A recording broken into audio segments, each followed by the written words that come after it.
Hola, bienvenida, bienvenido a esta última parte del audiolibro Apariencias, miedos disfrazados y autenticidad de Javier Burón Orejas. En esta cuarta y última parte, el objetivo es la sencilla normalidad. El miedo nos impide ser como nos gustaría ser. El miedo nos engaña hasta el punto de que interpretamos como virtudes ciertos vicios que se les parecen. Tenemos miedo al rechazo de los demás. Tememos su hostilidad y su indiferencia, e incluso sentimos a veces cierta aprensión difusa a su amistad y a su amor, porque crean alguna dependencia y exigen correspondencias, ante las cuales no siempre sabemos claramente cómo responder.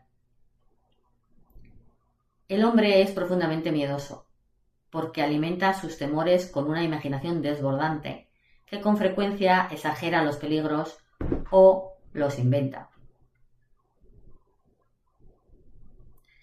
¿A qué remedios podemos recurrir para evitarlo? En esta última parte del libro, el autor propone dos objetivos que considera psicológicamente esenciales para perder miedo y lograr mayor satisfacción personal y salud psíquica. La sencilla autenticidad y el fundamento de la misma, la autoaceptación. La persona que está razonable o satisfactoriamente contenta con ser como es no tiene tanto miedo al juicio ajeno, ni necesita protegerse tanto aparentando ser lo que no es, con el fin de ser bien aceptada. Quien se acepta a sí mismo confía en que los demás también lo acepten. Y con menos miedo deja reflejar en su rostro esa sencillez, esa espontaneidad y transparencia que todos anhelamos, y esa lucidez moral que le impide engañar y engañarse demasiado. Gusta por ello a los demás y él mismo disfruta de su compañía. Capítulo 9. Autenticidad. Con frecuencia cometemos el error de guiarnos por oposiciones binarias. Es decir, el error de definir algo contrastándolo con lo opuesto. Hacemos, por ejemplo, la distinción entre la máscara y el yo real que se esconde tras las apariencias, entre lo que se manifiesta al exterior y la realidad interior, entre lo público y lo privado, lo natural y lo artificial. Esto nos lleva a ver lo natural como puro, inocente, espontáneo, y lo exterior, lo social, lo público, como artificial, calculado, deformado, viciado.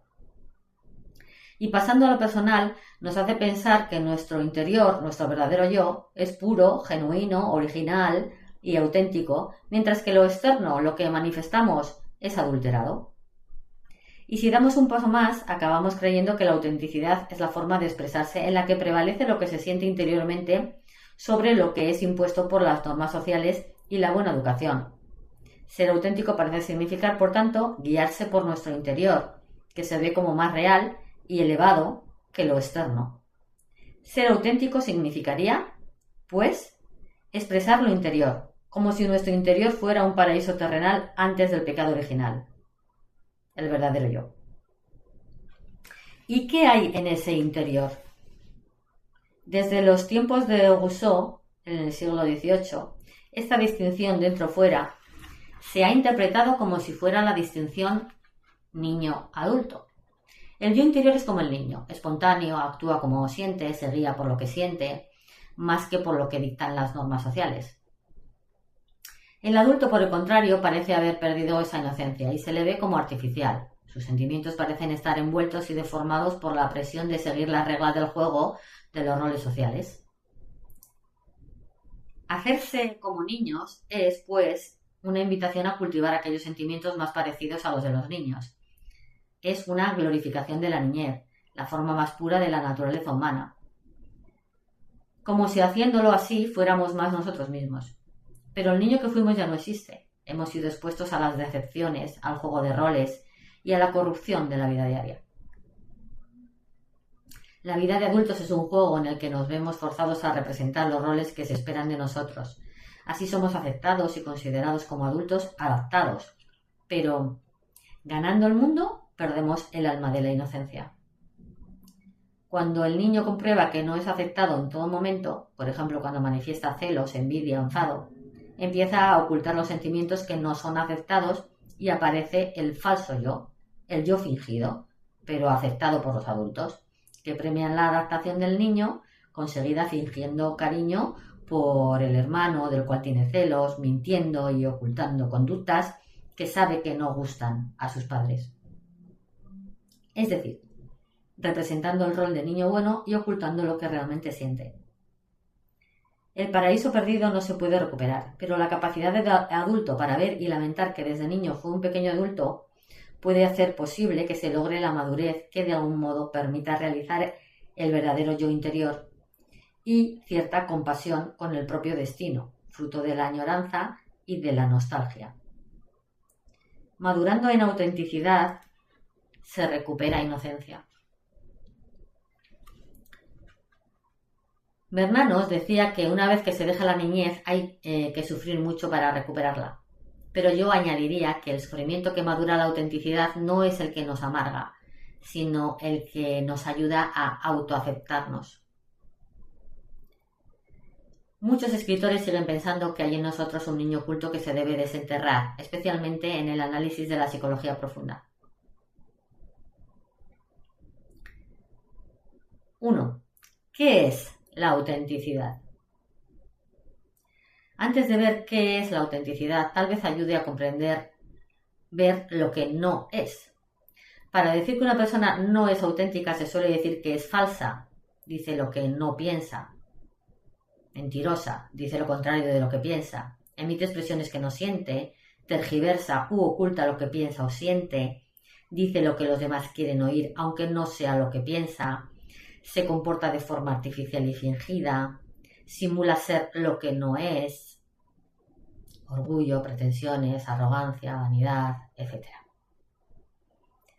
Estas expresiones y otras parecidas recogen bastante bien la esencia de lo que durante 25 siglos se viene diciendo sobre la autenticidad, que en rasgos generales podríamos decir que es la congruencia entre lo que se piensa, siente y lo que se manifiesta al exterior con palabras, gestos o conductas.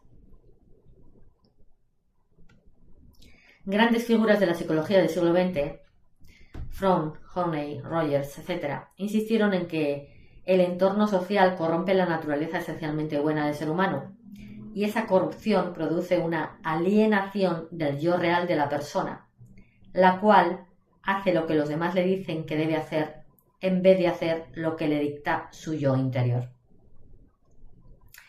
Ese deseo de complacer a los demás y ganar su aprobación hace que su ser esté dividido. Hay en él un falso yo que le exigen los demás y el yo interior que le pide ser ella misma. Y cuanto más distantes están estos dos yoes entre sí, menor es la autenticidad, puesto que la autenticidad implica expresar las emociones y actuar de forma coherente con lo que se siente y se cree, es decir, ser veraz con uno mismo y vivir de acuerdo con los propios valores y creencias. Popularmente se entiende que la autenticidad es la congruencia entre lo de dentro y lo de fuera, con un significado similar a los de integridad, sinceridad, transparencia. Tal vez haya sido Rogers, figura destacada entre los psicólogos del siglo XX, el que más ha ahondado en la necesidad de la autenticidad. Su explicación ayuda a entender qué es y por ello paso a exponerla brevemente. Carl Rogers habla con frecuencia de separación, división o alienación de nosotros mismos y entre las personas. A esta alienación Rogers la llama incongruencia, que es en esencia actuar en contra de nuestros sentimientos. Es decir, sentimos o experimentamos algo de una forma, pero nos lo explicamos a nosotros mismos y a los demás de forma diferente. Hay una incongruencia. Nos engañamos a nosotros mismos y acabamos creyéndonos la visión distorsionada de nuestra propia realidad. Esta incongruencia es consecuencia de la aceptación condicional. Si decimos lo que sentimos y cómo lo sentimos, tememos que los demás nos desaprueben y no nos acepten, puesto que sabemos que su aprobación depende, condición, de que nuestra conducta les agrade. Esas afirmaciones se entenderán mejor si analizamos la evolución del proceso de la incongruencia que nos ofrece Rogers. Un niño pequeño no necesita negar sus sentimientos ni distorsionar la experiencia de los mismos con elaboraciones verbales rebuscadas. Todavía no ha aprendido a ocultar, a encubrir, ni a fingir sentir lo que no siente, ni a ser lo que no es. Si tiene miedo, lo muestra. Si está enfadado, lo expresa. Si siente curiosidad, la manifiesta mirando fijamente y no la oculta. Lo que expresa es lo que siente, y lo que siente lo expresa. No hay separación ni incongruencia entre su experiencia y su expresión. Pero tarde o temprano descubre que no puede transmitir con transparencia sus sentimientos, que unos son bien recibidos y otros no. Que unos sentimientos conviene expresarlos, incluso exageradamente, porque a los demás les gusta así, y otros, por el contrario, conviene ocultarlos o expresarlos matizados, maquillados o tergiversados, porque así lo exigen las normas convencionales de la buena educación.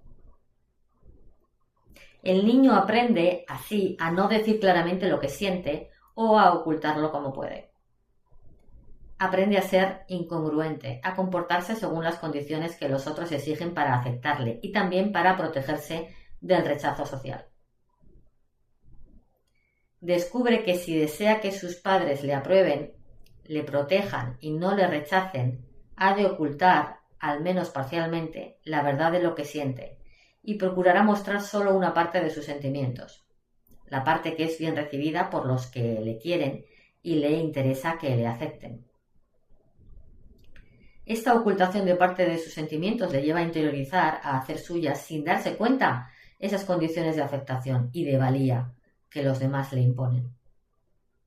De esta forma, el niño deja de algún modo de ser él mismo, procura controlar por lo menos algunos de sus verdaderos sentimientos y empieza a ser un extraño para sí mismo.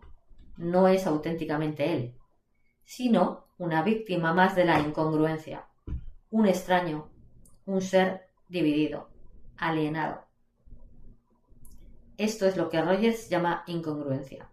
Uno es extraño para sí mismo, alienado, ajeno al yo íntimo, enajenado.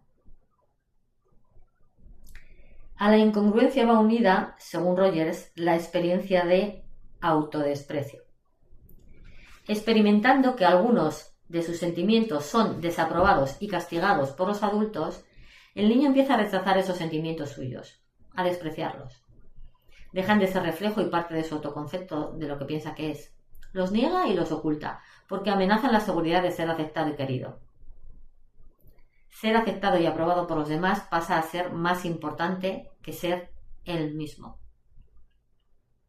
Todos, más o menos, hemos ocultado nuestros verdaderos sentimientos, sea con la intención de protegernos a nosotros mismos o para no herir a los demás.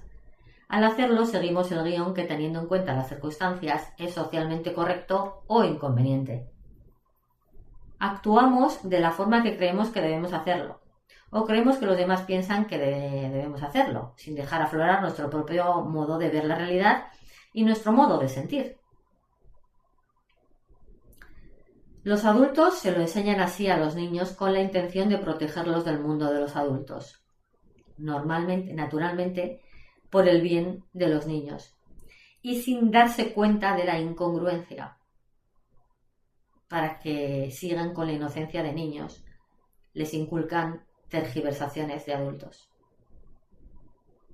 Cada vez que nos comportamos siguiendo el guión que ha establecido la sociedad, en lugar de seguir nuestros sentimientos más íntimos, ahondamos nuestra incongruencia. Seguimos con miedo a la libertad de ser nosotros mismos.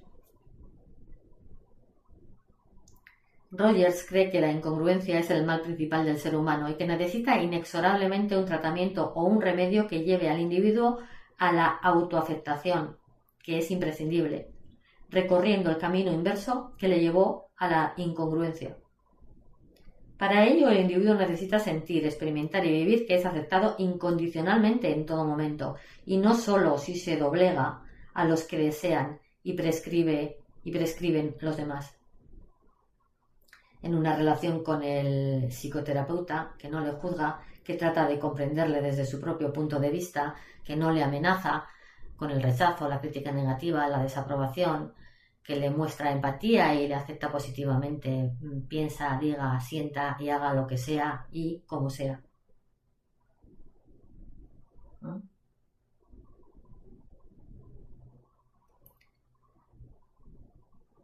Esto no quiere decir que esté de acuerdo con su conducta. Significa que ve la realidad desde un punto de vista del cliente, sin negar ni censurar sus sentimientos, que sean como sean, son humanos. Es respetar plenamente al cliente. Rogers prefiere a esta palabra a paciente. Y aceptarle es una relación positiva. Otra condición que se exige del terapeuta es que él mismo sea congruente y se acepte a sí mismo para servir de ejemplo. Dadas estas condiciones, Rogers supone que el cliente será contagiado por el talante respetuoso y receptivo del psicoterapeuta y empezará a autoaceptarse como es aceptado por él. Al verse aceptado, se moverá hacia la salud. Será menos agresivo, necesitará menos protegerse usando la estrategia de la negación, la mentira, la autojustificación, la tergiversación de la realidad, etc. Y buscará más la autorrealización o desarrollo de sus aspiraciones. Ser lo que desea ser.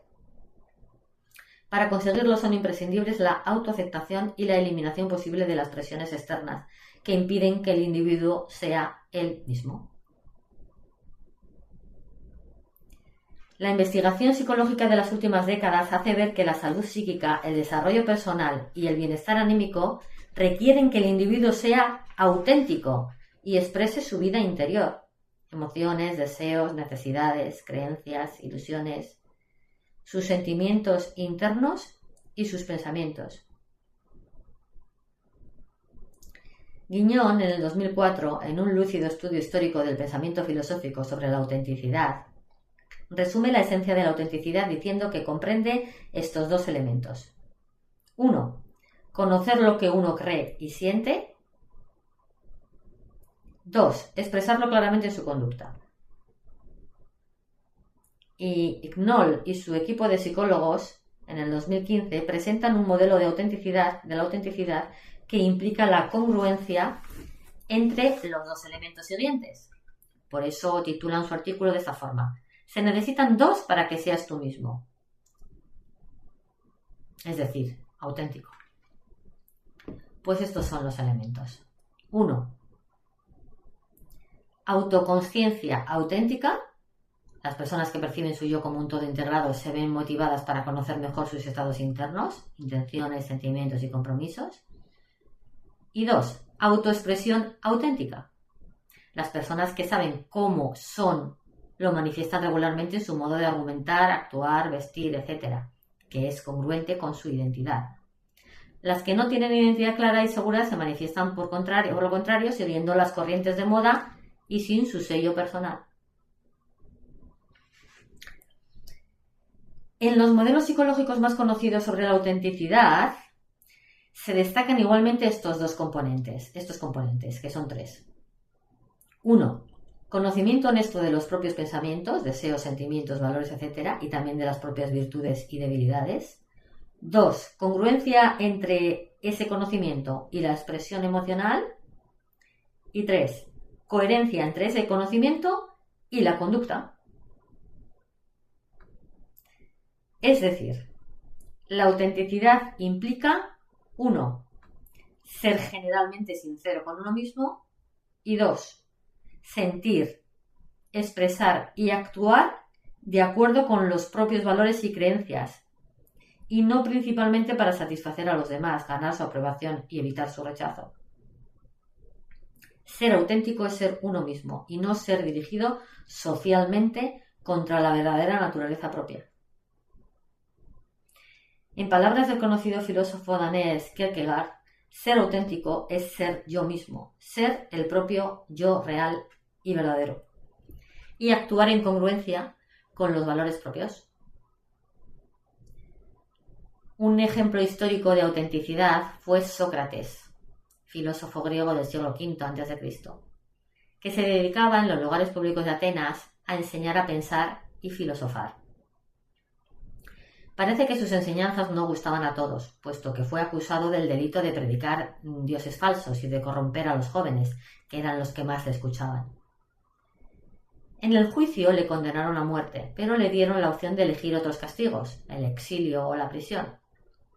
Sócrates tomó la palabra y empezó por provocar al tribunal diciendo que le habían premiado con una comida gratis durante toda su vida, que ya veía muy corta.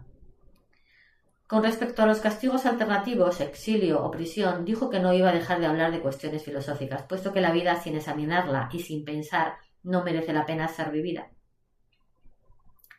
Escogió, pues, la muerte en vez del silencio.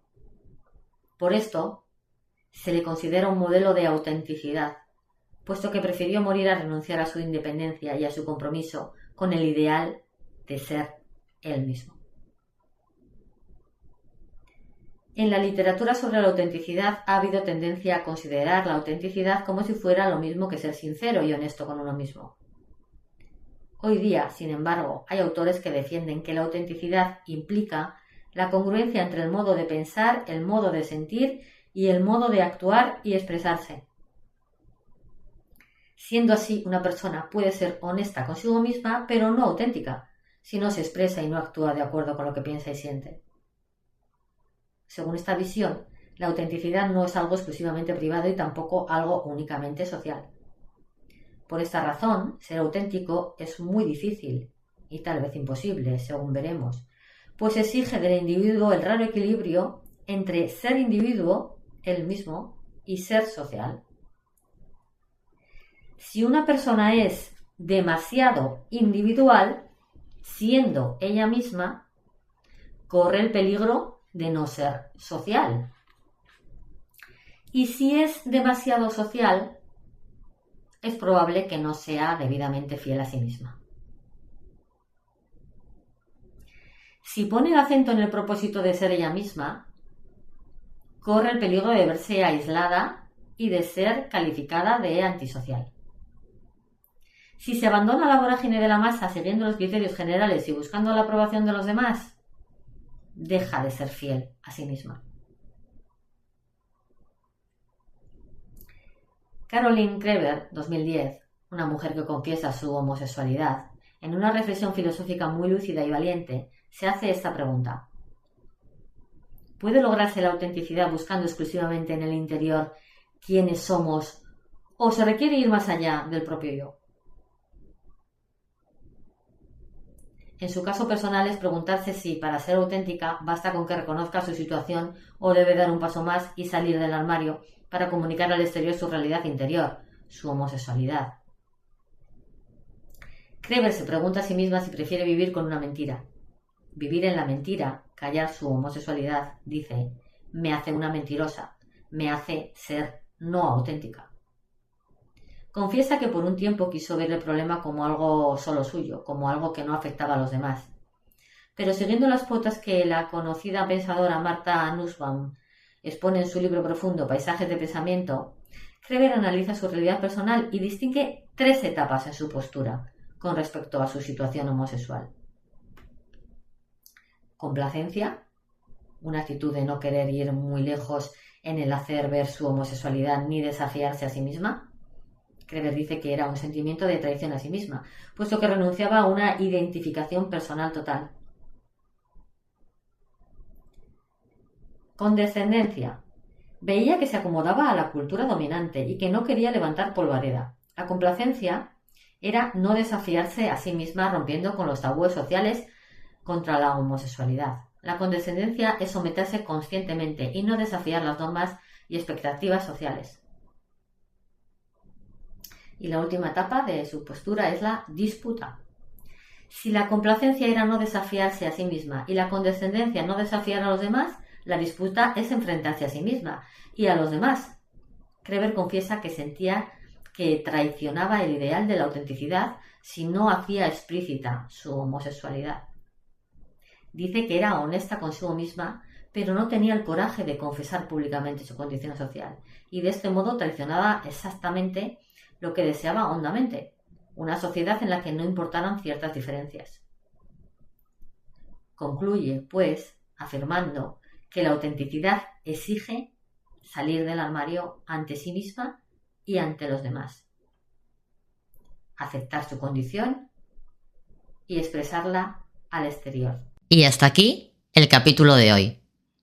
Si algo de lo que has escuchado te ha incomodado, removido o hecho cuestionarte quién eres realmente detrás de tus roles, entonces este espacio está cumpliendo su propósito. Este libro nos invita a mirar más allá de las apariencias, a distinguir entre lo que somos y lo que hemos construido para protegernos. Y ese ejercicio requiere valentía. Soy Silvia Gurpegui González, psicóloga, y he creado este canal como un lugar donde podamos reflexionar con honestidad, sin máscaras y sin juicios, sobre nuestra forma de estar en el mundo. Si quieres seguir profundizando en este camino de autoconocimiento, te invito a suscribirte al canal y a activar la campanita para acompañarme en los próximos capítulos. Y si sientes que ha llegado el momento de revisar tus propios roles, miedos o patrones con un acompañamiento profesional, puedes contactar conmigo. Tienes toda la información en la descripción del vídeo. Atrévete a mirar más allá de tus apariencias. Ahí empieza tu verdadera libertad.